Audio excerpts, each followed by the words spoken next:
I used to believe that friendships were built on trust, that loyalty meant something, that the girl I called my best friend would always stand by my side. I was so wrong, because the moment I found out what she did to me, I realized she was never my friend. She was my biggest enemy. It all started with a love letter, a simple handwritten note, one I never even touched. And yet, it was the reason I lost everything. I still remember the moment it all fell apart. I had just walked into school, my bag slung over my shoulder, my mind occupied with trivial things, homework, class schedules, weekend plans. Then I noticed something strange.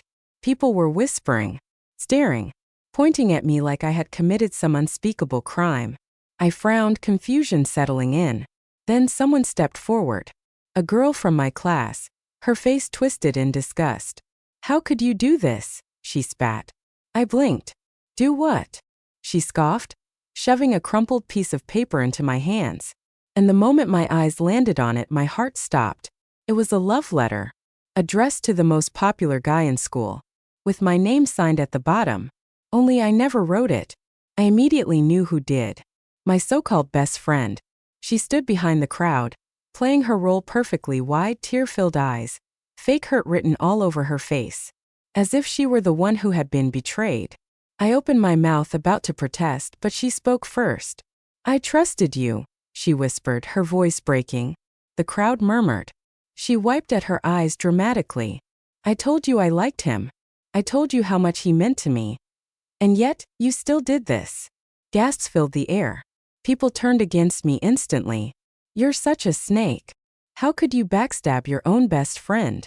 So desperate for attention, huh?" I couldn't breathe. This was her plan all along.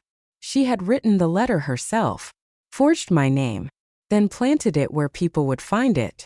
And now she was playing the victim, while I was the villain in her perfect little story. No one listened when I tried to explain. No one believed me, because she got to them first. She had been planting seeds of doubt for months, subtly making people question me. And now, it was too late to fight back.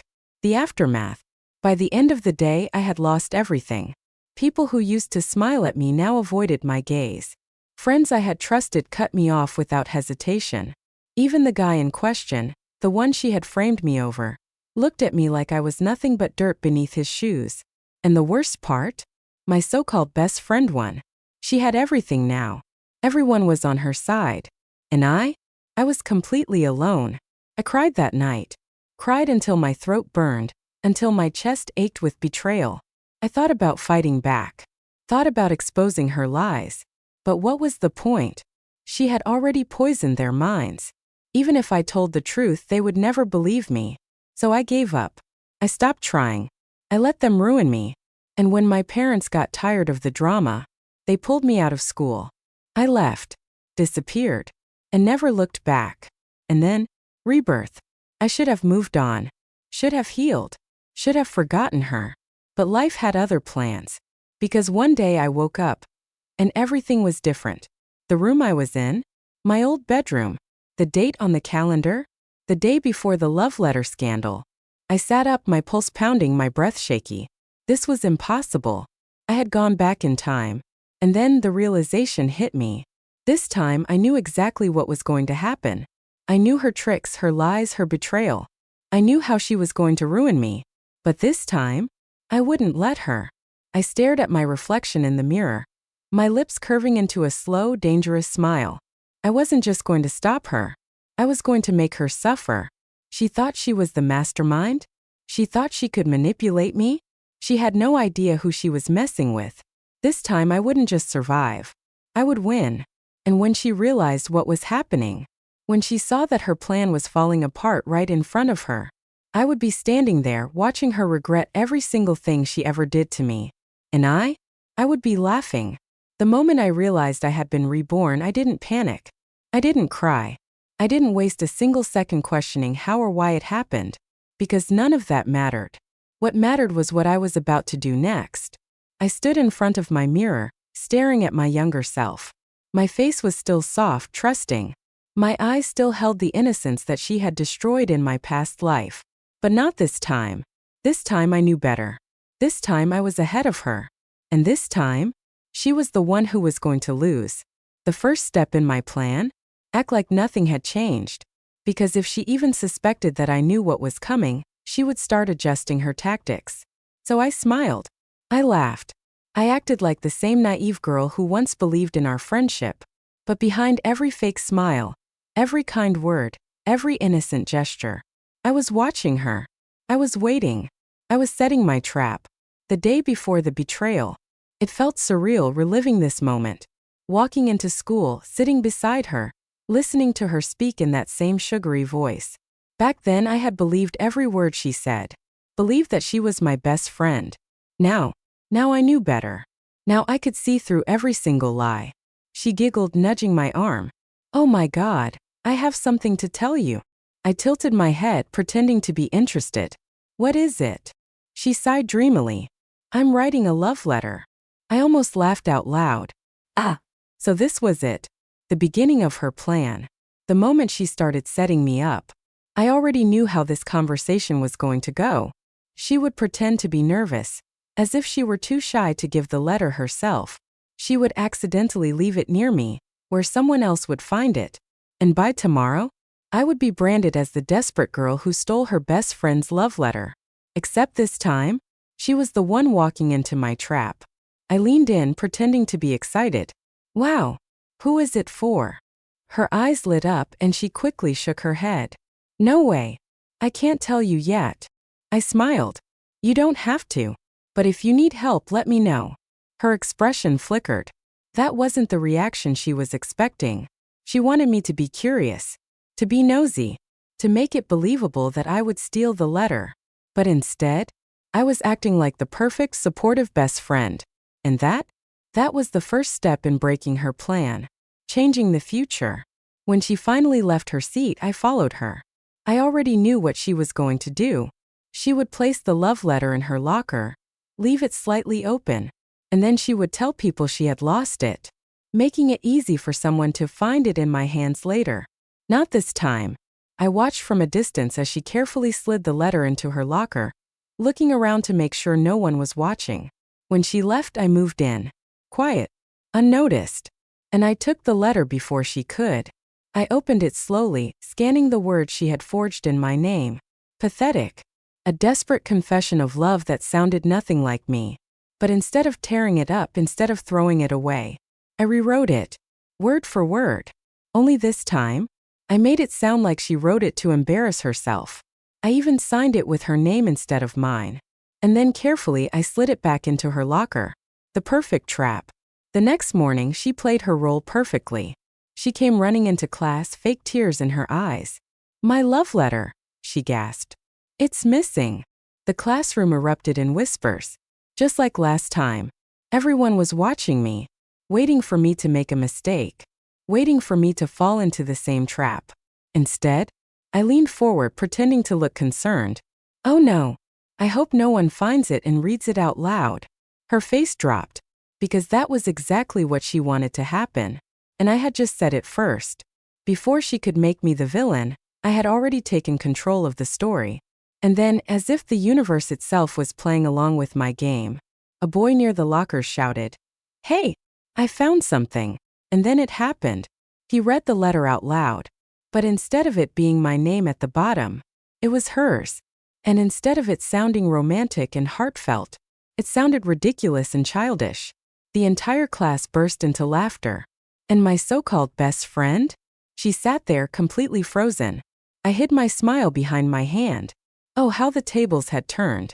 The moment the boy read the love letter out loud, I knew I had won the first battle. Laughter filled the room. People whispered, nudged each other, smirking as they glanced at my so-called best friend. And she? She sat there frozen, her face pale.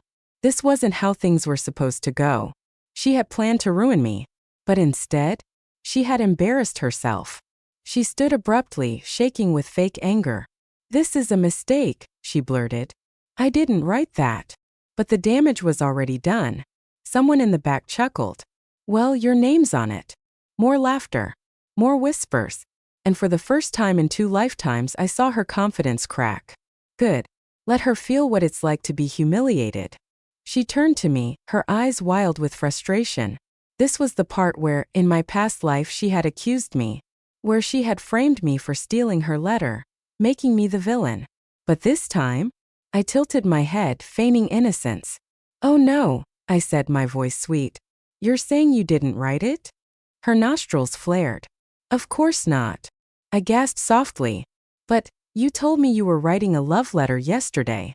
More whispers. Now they were doubting her. She could feel it. And she was panicking. She turned back to the class, desperate. "It's a lie," she shouted. "Someone changed it. Someone is trying to frame me." Oh, the irony. I stepped forward, placing a gentle hand on her shoulder. "Hey," I said softly. "I know you wouldn't lie to us, right?" The class watched, waiting, doubting. For the first time, she was the one being questioned, and she couldn't handle it. The teacher finally walked in, breaking the tension. But the damage was already done. People were still whispering, still giving her strange looks. And she? She was furious. I could see it in the way her hands curled into fists. She wanted to scream at me, to accuse me, to turn it back on me like she did last time. But she couldn't, because now she was the one who had something to prove. And I had already won this round. Her first mistake. The next day she was careful. Too careful. She avoided me, avoided eye contact, avoided being alone, because she was scared. She didn't know how the letter had been switched, didn't know how her plan had failed, didn't know what I would do next. And fear made her sloppy. During lunch, I noticed something strange. She was whispering with another girl, one of the few people who still believed in her innocence. I leaned in slightly, listening. "She must have done something," my fake friend hissed. "There's no way I made that mistake." The other girl hesitated. "But what if it really was just bad luck?" She gritted her teeth. "No. I don't believe in bad luck. I believe in getting even." Ah. So she wasn't giving up yet. Good. I wasn't done with her either. Setting the next trap.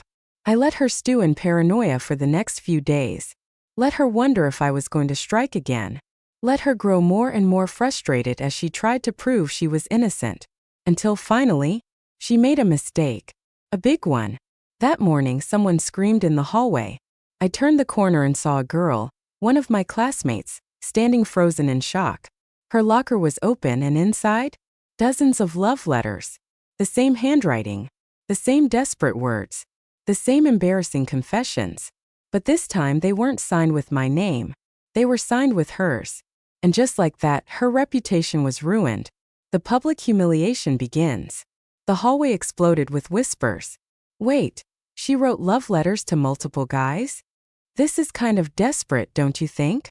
I thought she was mad when she thought someone wrote one in her name.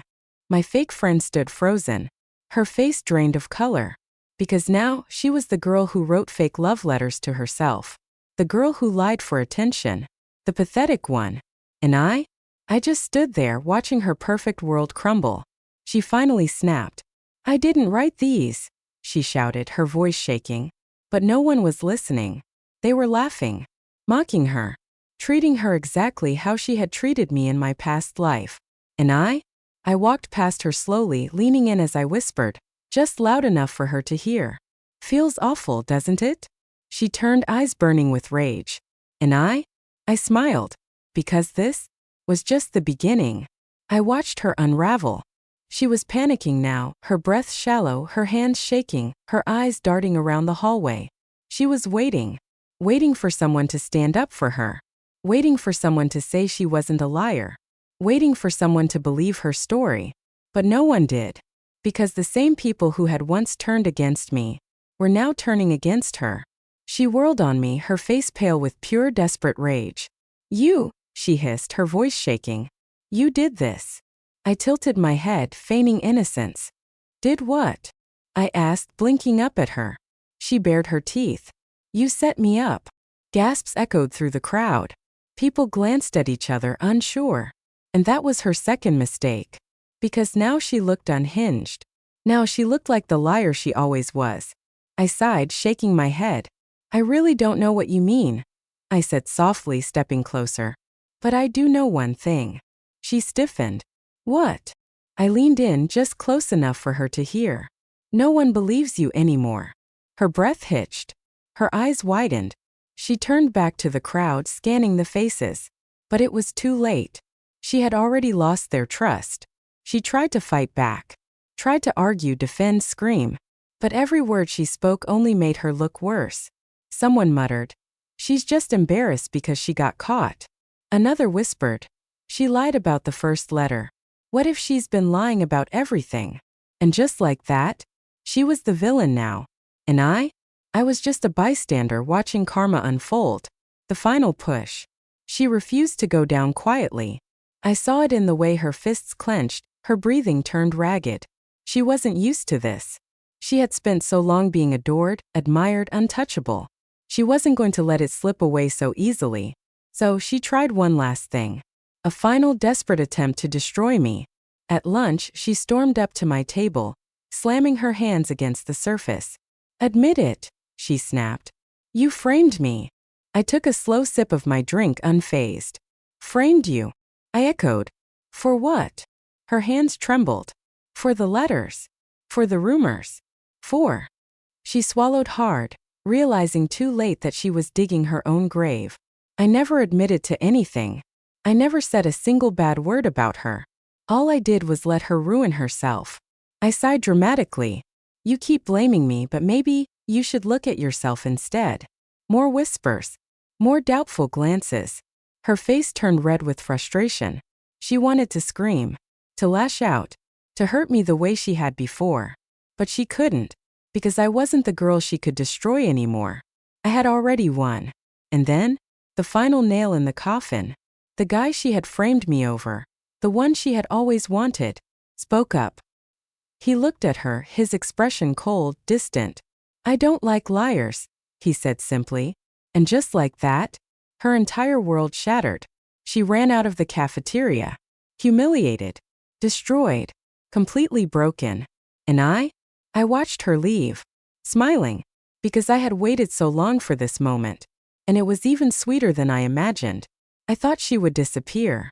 Thought she would finally understand that her reign was over. That she had lost. But people like her, they don't know when to quit. They don't know how to accept defeat. And that was her final mistake. She avoided me for days.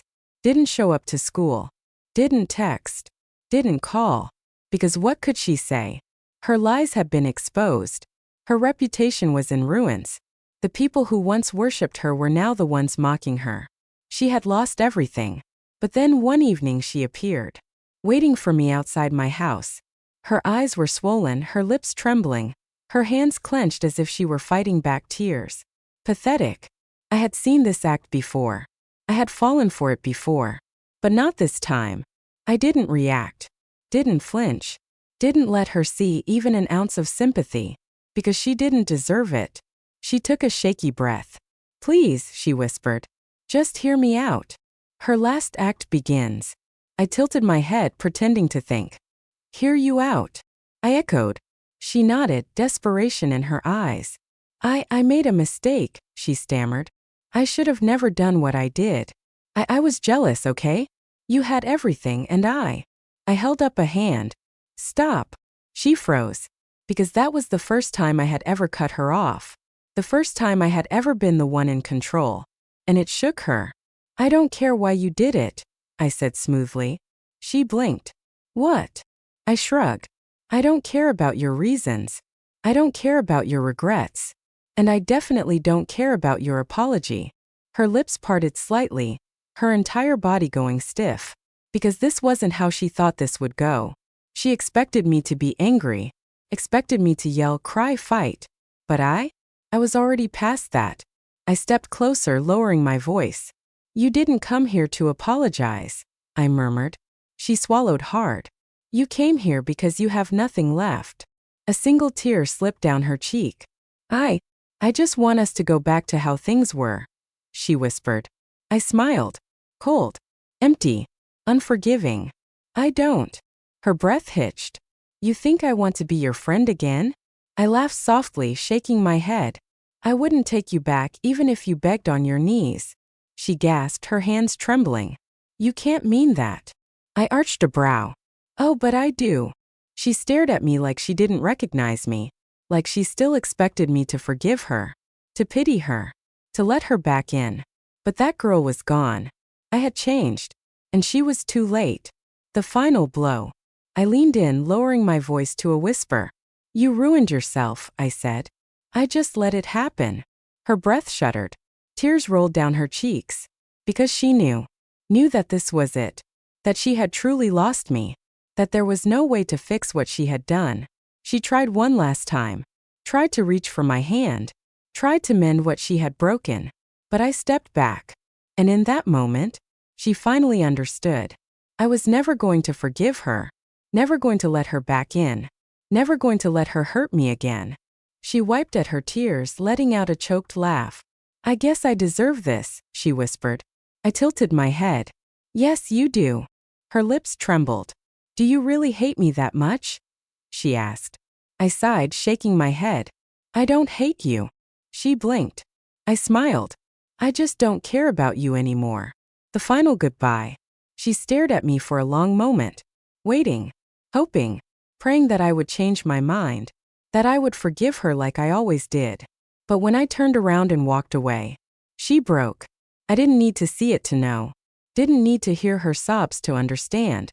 Because for the first time in her miserable, pathetic life, she was truly completely alone. And I was finally free.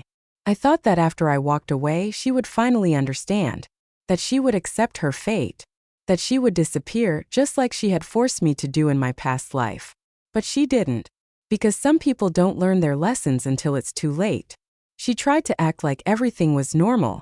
Tried to smile in the hallways, laugh in class, pretend like she wasn't breaking apart inside.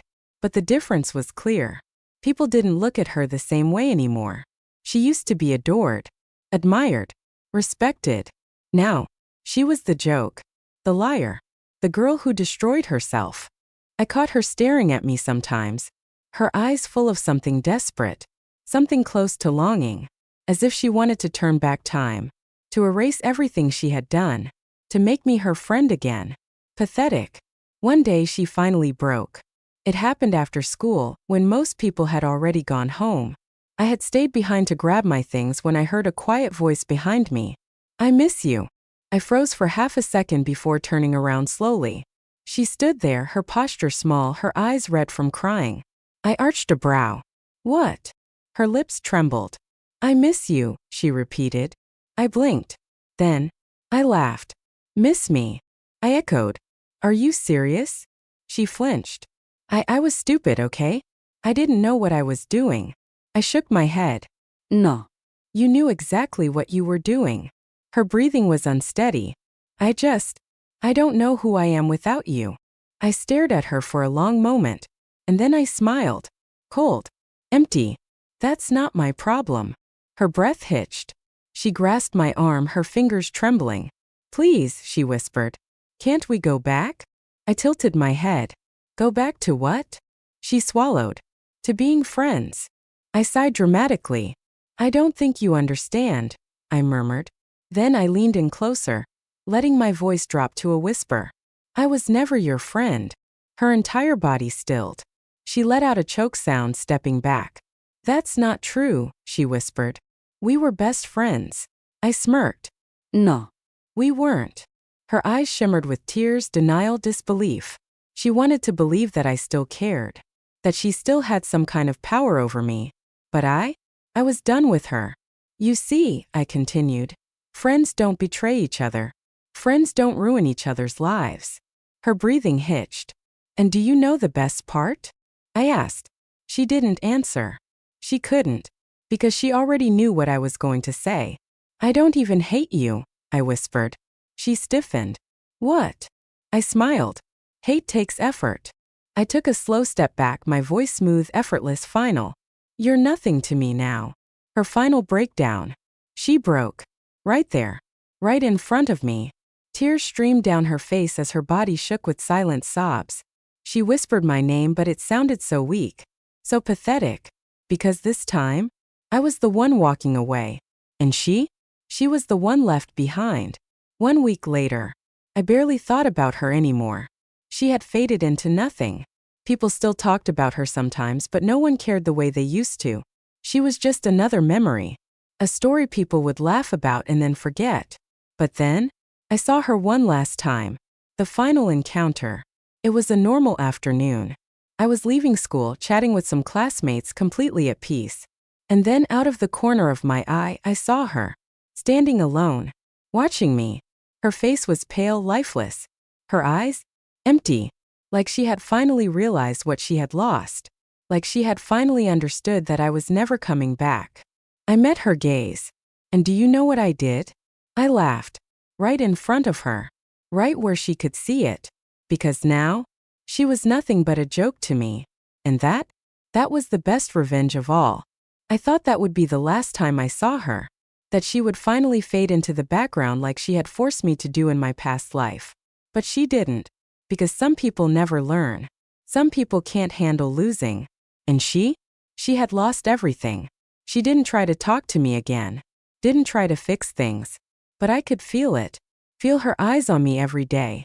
Feel the weight of her silent, desperate longing. She wasn't hoping for forgiveness anymore. No. She was just wishing she could be me. One final act of desperation. It happened one afternoon, when I was laughing with my friends. When life had finally moved on, and she was nothing but a memory. She approached us. Slow. Hesitant. As if she knew she no longer belonged here. People quieted as she walked up, waiting to see what she would do. And then, she got on her knees. A gasp rippled through the group. I stared down at her, unimpressed. She looked up at me, tears streaming down her face. "I'm sorry," she whispered. Silence. Her body shook with emotion. Her hands clenched into fists as she bowed her head. "I was wrong," she cried. "I was selfish. I was cruel. I hurt you and I destroyed myself." Her voice cracked. "I have nothing left," she whispered. "You took everything from me." The old me? She would have cried. Would have felt guilty. Would have reached down to help her up, telling her it was okay. But I just smiled. I knelt down, lowering my voice to a whisper only she could hear. "I didn't take anything from you," I murmured. She stiffened. "You destroyed yourself." Her breath hitched. Tears pooled in her eyes as she realized the truth. She had done this to herself. I had simply watched. I pulled back, tilting my head. "Do you really think I'd forgive you?" I asked softly. She didn't answer. She couldn't, because she already knew the answer. She knew this was it. Her final moment. And I was about to walk away for the last time. I straightened, turning away from her, leaving her on her knees in front of everyone. She whispered my name one last time. But I didn't stop. Didn't look back. Didn't acknowledge her existence anymore. Because she was nothing to me now. 1 year later. Life was good. Better than it had ever been. I had real friends now. Real happiness. A future that was mine alone. And her? She was nothing more than a forgotten ghost. A girl people whispered about when they talked about what happens to liars. A cautionare tale. Nothing more. The final encounter. It happened on a normal day. I was shopping completely at peace. And then out of the corner of my eye, I saw her. She was sitting alone on a park bench. Her posture small, defeated. Her face tired, lifeless. The girl who once had everything, now had nothing. She turned her head slightly, our eyes meeting for the final time. She didn't say anything. Didn't try to talk to me. Didn't even cry. She just looked at me.